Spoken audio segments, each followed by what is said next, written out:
Death Stranding 2 is the answer to what if a postman was the most important thing in the world, but hasn't answered the question for me. Can they use horses? Would they work in this world, or would they become BTs? I haven't saw one animal apart from whales and some crabs. If they're alive, where are the animals? That's just something to think about when you run around the world. And what I was thinking about while doing this review. Death Stranding 2 is the next game by Hideo Kojima in this amazing, complex, and mostly confusing type of world. I kind of understood Metal Gear mostly throughout the whole thing by playing multiple games, but here, I'm still slightly confused. Imagine if you could get like a guidebook for Death Stranding 2, you know, like the old school ones? That would be pretty cool. Oh, that'd be really cool, actually. That's something to think about. Sorry I was mumbling there. I've played about 10 hours of this game and I think it's time to review... Oh, wait, one second. Yeah, review this game. There'll be no spoilers really, because it gets really spoilery early on, so it won't really show much gameplay, especially cutscenes. We'll show some very early gameplay. However, the gameplay it really doesn't matter to you. It's just kind of running around, walking around, biking around, driving around. It will be a spoiler-free review. So without further ado, subscribe for future mumbles, join the rambling horde, and wait a minute. Let's mumble about it. Death Stranding 2 starts off pretty much where we left off from Death Stranding 1, and after basically finishing Death Stranding 1 a day before this game came through the door, Death Stranding 2 though does begin with a time jump at the start, and it did kind of feel a bit whiplashy. Alongside this, we have the change of the buttons and the general layout of the menu, and this kind of confused me at the beginning, as well as I just dived in 40 hours into the original game. And they changed the layout of quite a lot of different things. I swear to God they changed the options of how you scan things, because I keep on pressing the other button. I haven't looked into it that much, but I swear they've changed it. The change is understandable as it streamlines some of the stuff and it makes it easy to get the hang of as you do kind of get used to it. Even after playing the original, you kind of just start thinking of, oh yeah, why wasn't this like this originally? Apart from that though, we dive into this game, we get a history lesson, and we find out 11 months have passed since the first. I'm slightly surprised we got this kind of trope in a Hideo Kojima game, but I am just kind of anti-time jump, especially in games. I'd rather at least play a bit of it, at least break it up into time skips, so I could play a bit in the 11 months maybe. I won't spoil it here, but it feels like a lot of the Death Stranding 1 elements have been thrown out. Maybe they will pop up later down the line, but I don't really think this is a bad thing. Well, mostly. At the start of the game, it really feels like you're kind of like an Obi Kenobi type in the TV show, like a nomad type thing. This is quickly changed as we do go back into doing what we do, but I think it would be pretty fun to kind of play this nomad in the world rather than a porter just for a little bit. I understand why they rushed this, as the last game did feel like you were at least the first 15 hours were just in the intro. Death Stranding 2 felt a lot quicker to get to them punches, and when they start landing, you gotta keep on rolling with them.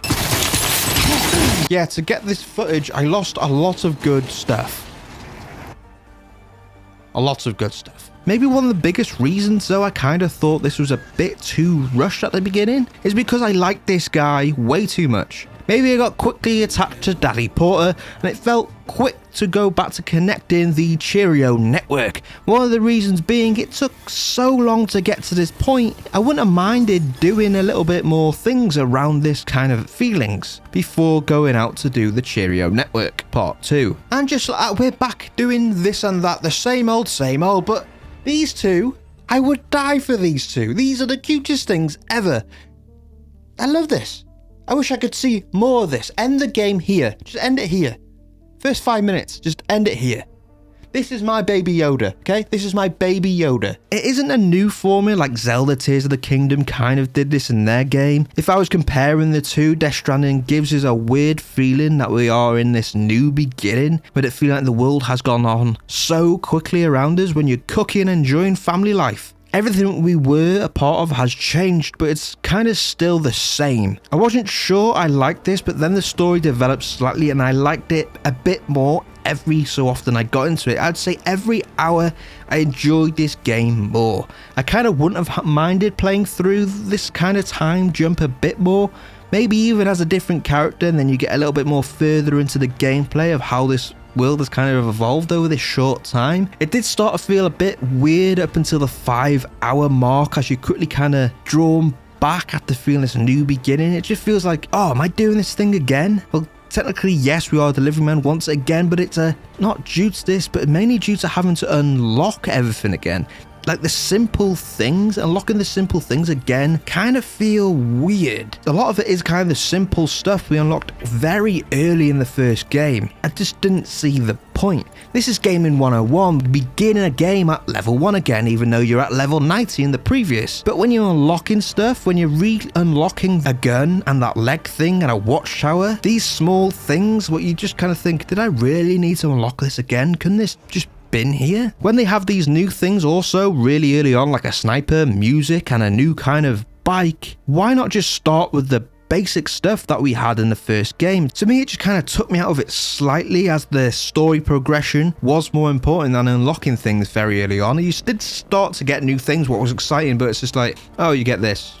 Great, okay, I was planning on getting, I thought I would get this, you know what I mean? It just didn't feel right. And these aren't big game-changing things, really. Maybe you could even have like an empty gun, you couldn't get the bullets for it or something. Just that little bit to make you feel like, oh, this is the continuation of a game. This is someone who's experienced at doing what they do now. But it just felt a little bit weird that I was unlocking the metal robot legs and a bike and the normal gun again so early in the game when it's such a simple thing. And when they had so much new stuff in this part, it was just weird. As I said though, I finished the first game like a couple of days before this one, so maybe if you played the original game back in 2019, maybe you didn't care. To me, it felt like it was weird. A lot of new stuff here. There's no need to re-get the old stuff even if it was quickish. It just felt weird to me, but it is a very small thing and it does pass quickly. It does still feel like even after this long though, I'm still kind of unlocking the basics a little bit, but I think it's got past now, especially after 10 hours. One thing though, where is this revolver? It was in a lot of the end of Death Stranding 1, and it has already been in Death Stranding 2, and I've only been playing it for 10 hours. But I can't use it.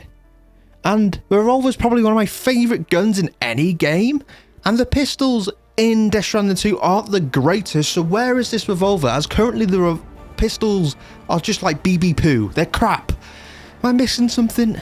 I want the revolver. It's cool. You get a... No, I'm not spoiling what you get, but it's not the revolver. On the other hand though, this game is leaps and bounds ahead of the previous game. Oh, wait a minute. Here's another one. There we go. It really is a perfect mix of gameplay, story in the first 10 hours I played. The story just kept hitting another mark. Every time I felt like a little too relaxed. Oh, here's a little another story candy piece. And then the gameplay did the complete opposite. Not in a bad way, but every time I felt relaxed, it took that beautiful world and just kind of went BAM! A rock, a river, and a BT wakes you the F up. I think that really is another beautiful thing about this game. You can get relaxed, you can get like really chilled in this world, and then something comes out of nowhere, just like real life. For a lot of my running around or riding around as well, I listened to an audiobook. What if you watched my boss fight video, by the way, my boss fight payoff video, I am nearly halfway through The Way of Kings. It's a long book. I'm up to 20 hours just really because of Death Stranding 1, and I will finish Death Stranding 2 and this book, I swear, through this playthrough. And when a BT pops out of nowhere, I pause my book and get into the game. The first BT fight was a bit... okay, this just feels a lot more easier. It's just a simple clearing out type of mission. And then we went soon after to a boss, and it felt like they weakened the BTs for a minute. At this point though, I thought maybe my difficulty was a bit too low, so I changed it, thinking this. Damn you, Hideo Kojima. It was maybe 20 minutes later and I was eating them words I wrote down on my laptop, and it took a while to eat. I'm not going to spoil the changes for you, I'm showing you the kind of atmosphere here. There are bigger and scary things out there that made me quickly change the difficulty back to normal. I kind of loved this change, and I haven't really saw any normal BTs from the first game since, and I hope to see more variations of BTs down the line. This is another element of pacing feeling as well, because we are dealing with something different here. After getting the taste of what we have dealt with in the past, what I kind of loved, going back to this pacing again, it went smooth. Even though the items did take me back out slightly, there's so many early elements that give you this new feeling. It's also familiar feeling to this game. It's such a perfect balance to what really a sequel should be. It can also just be boiled down to the kind of simple but must needed changes. We have the map that looks straight out of Google Maps with it being more 3D and polished, even though who really plans out their journeys? I just wing it. Comment below if you wing it or you plan your destination. I want to know how detailed you plan your destination, as there's a lot of times when I go into that menu think, can we just skip this, man? I don't care. I'm not going to put some pointers out. What if I run into something? Plans are meant to be broken. Why bother making them? There's my thought process of how I play this game, so you can probably see that in the gameplay. We have some small changes to the bike that was some massive quality of life improvements, being the picking up items while driving and being able to shoot. Cut to that cool shooting driving moment, what I'm really proud of.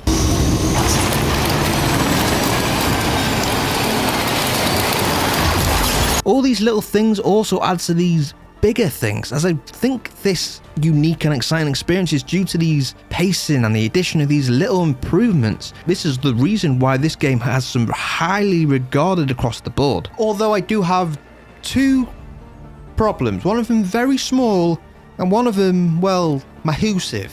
The small issue being you can go through objects a bit too much while going up and down cliffs. This isn't a big thing, this is just a QA tester talking to me, as it doesn't really take much out the experience. However, there's a slightly bit of clipping just here and there, what I'm noticing a lot more in comparison to the other one. I'm 10 hours through and I haven't saw it that much, but it's popping up in my mind when I see it, so I thought I'd mention it. What I think could be fixed in an update, if they do it down the line. Maybe my biggest issue, I would say, that would definitely stop me from giving it a 10 out of 10 is the bosses are kind of bad. I've played it for about 10 hours and I've had about 3 bosses. We've had the BT head thing, we had a Metal Gear ripoff, and a human fight, being very similar to Death Stranding 1. I feel like the boss fight wise there is near to no originality. I haven't came across anything really original in them. They can be put into 2 types really. They're bullet sponges, big massive things, and they're bullet sponges, small human-y things. Nothing really else. They're all nice to look at, they all look beautiful, but they're very similar to the first game, and that also was kind of a problem for me. Like, give me something weird. We have this curator who made some of the best bosses ever made, like The End, Psycho Mantis, whoever, them B&B ones from Metal Gear 4, all these were amazing boss fights. And then he created one of the biggest my favourite boss fight ever in Metal Gear 4. The ending one wasn't really original, but it was good, how it pays off, but that's a different video. Watch my payoff boss video for that. But in this one, they are so boring, and I just want something weirder. We have some weird, very unique mechanics in this game, and generally 0 of them are used to defeat boss fights. I personally don't think it will change much either, as it's similar to the last game. It's shooting this, shooting that, and then shooting this again. And it weirdly takes you away from the gameplay of how you play the game usually, and it doesn't make sense to me, and it didn't make really much sense in the first game, and it's weird that they didn't improve this near enough at all. Like, give me something weird to figure out at least. Like, give me like a boss fight that has the same name as a track on the music player. It's the only song that you can be played while fighting an enemy, and it's also like a terrible white noise kind of song, what's weird and random, and then you play it in a boss fight with the same name and it hurts the boss. Come on, if I can think of something like that, I think one of the best designing boss people out there can. He did some of the best boss fights in game. I'm surprised that there isn't much creativity in the bosses, and it is very similar to the first game. It doesn't ruin the game for me, but it is definitely like, oh, this is just another bullet sponge, hit the red thing or hit the target. It doesn't feel right for a Hideo Kojima game after knowing what he's done in the past. If this was any other game and this gameplay was kind of set around the bosses, you go up against another big boss and you kind of just, big boss, get that reference. But if you just carried on through the game and you were just fighting these types of bosses and they had these story elements, these grew, it would be okay. But this game is so abstract and so weird. I'd expect the bosses to also share elements of this weirdness like Metal Gear Solid games did. And it's not asking for that much, because Death Stranding is definitely weirder than Metal Gear, with so many different elements that can be used for bosses, but none of them are at all. And one last point before we mumble about the story, am I making this up that I thought there was this like jump stick? This jump stick, if you've ever saw like a mountainy kind of video or something. Am I making this up? Was this in a trailer or gameplay somewhere? Or is it later on in the game? Because I thought this was in it, and I thought I'd be using it by now. It feels like an early kind of variation of an item. Am I wrong? But now it's time to talk about my favourite thing about gaming, the story, as the self-proclaimed story mumbling guy.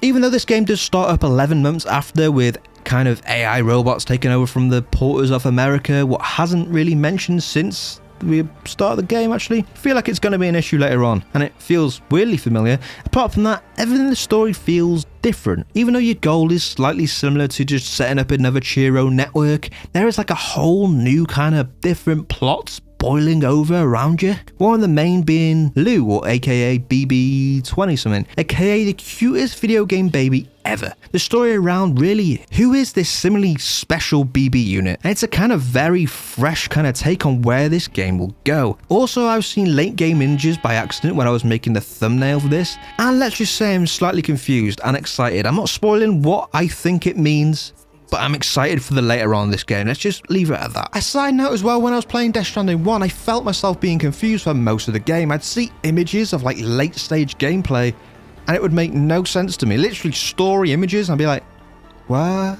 But this one, I kind of understand everything that was happening. Nothing really is kind of like, well, some of it obviously is still confusing. It's a Death Stranding game end to end. The world is confusing. But this just kind of flows better, so much better in comparison. I kind of feel like I understand it more. Apart from one thing what didn't understand at all, why would they add multiple choice for no reason? Yeah, this one is a weird addition with new multiple choices. What is really worked as the extra lore mechanic. I don't think they have had any influence on the story. They feel like they've just really expanded these kind of boring interactions at the terminals, what don't really add so much half the time. To me, currently Dollman is the biggest disappointment in the story as well, as I thought he was going to work at this Mimir kind of character, kind of breaking the silence between characters, adding more lore to the locations and reacting to the story, different things, but he's pretty quiet and you kind of completely forget about him. I thought he was going to kind of loosen these ties to these terminals, add in more conversation to it and make it more exciting, but he's barely anywhere. I think they even put a nod to the God of War as well when he tries to put him on his butt, but he changes it to the front bit. And apart from that, he doesn't really add anything to the experience, really. He has a weird little mechanic where you can throw him out and he can scout the area, what's alright, but apart from that, when you go on the journey, he's just there. Also, that could also be used for a boss fight. Yeah, Dollman's a bit of a dull bore. But the last thing I want to mumble about before we end this video is Neil and Higgs. I'm not googling the name because I don't want any more spoilers, but let's talk about these two characters. Neil is currently just the Clifford, right? I don't currently know anything about him. He's not really interesting to me. Even his fight is just Clifford. I currently have my theories of who he is and who he's connected to, and if I'm right, it'll kind of just feel like a copy and paste, so I'm really hoping I'm wrong. I'm hoping for a kind of bigger reveal down the line, because that Clifford reveal near the end literally put my heart in my mouth. I got teary eyes at that moment. And if you don't cry when you're playing video games, do you really play video games? And now let's talk about Higgs. I'm not really going to dive into Fragile, but I'm not fragile, because I feel like going into a story just spoils a lot of stuff, as her story is very much centered in this game. It's a big part of Death Stranding 1, but it feels like it's a bigger part of this one. I wouldn't mind actually playing as Fragile, not Fragile. I can't get that line out of my head, and I don't know why. And also, I kind of want to play as Higgs. I want to play as kind of other characters in this world, like they kind of did with Metal Gear. Maybe they show you doing it before releasing the game, because Raiden still annoys me, even though I played it about 10 years later but didn't know I was going to play as Raiden. Anyway, Higgs. Higgs is a weird one, this game, as a mystery, even though it was spoiled very early on in the marketing that Higgs is going to be here, all in red and face makeup and all that crap. And it was obvious that he was going to return because we didn't kill him in the last game. But there's also this like extra element that Higgs is doing things but isn't at the same time, because there's this other character, without spoiling things. Well, I don't know if it's another character or it's Higgs. I'm very confused of what is happening, but there is kind of like another plot boiling here. I'm so excited for its overflow, what is actually happening. I think this could be a bigger kind of reveal than Cliff when I'm playing it through, and it is kind of just adds another element to the excitement of the story. There's so many different mysteries about, and it's going to be exciting finding them out, and I think this adds a lot to the story and to the gameplay of pushing you through what is going to happen. Even though I could have read this completely wrong and Higgs is just doing all this. There is two moments in this game where I'm thinking, did Higgs do that, or did something else? Also, I really like Higgs. I was never a really massive Troy Baker fan as a voice actor and actor type person in games, really. Some of it sold really well in in games. It was good, but then he was Indiana Jones. I didn't think his Indiana Jones sounded like Indiana Jones. It sounded like this guy from Jurassic Park more to me. He's obviously a great performer and everything, but it just wasn't that good for me, and it kind of ruined my perception of him at that time. But the craziness of Higgs and how he performs this character is really good. So, yeah, he's good, isn't he? He's good he's a little bit of a good actor, isn't he? And this really excites me for what we're going to see of Higgs versus Sam Porter. That's his name, right? Sam Porter, yeah. I always forget his name, I don't know why. Anyway, but still, the fight isn't going to be as exciting as it was for Liquid Snake and Solid Snake, as the boss fights aren't going to be as good. What is kind of sad thinking about. Hopefully I am surprised in the future. Maybe a third game where they actually add good boss fights. But at the minute, we've had 3 boss fights and they were really boring. And that's it for this mumble. Oh, wait.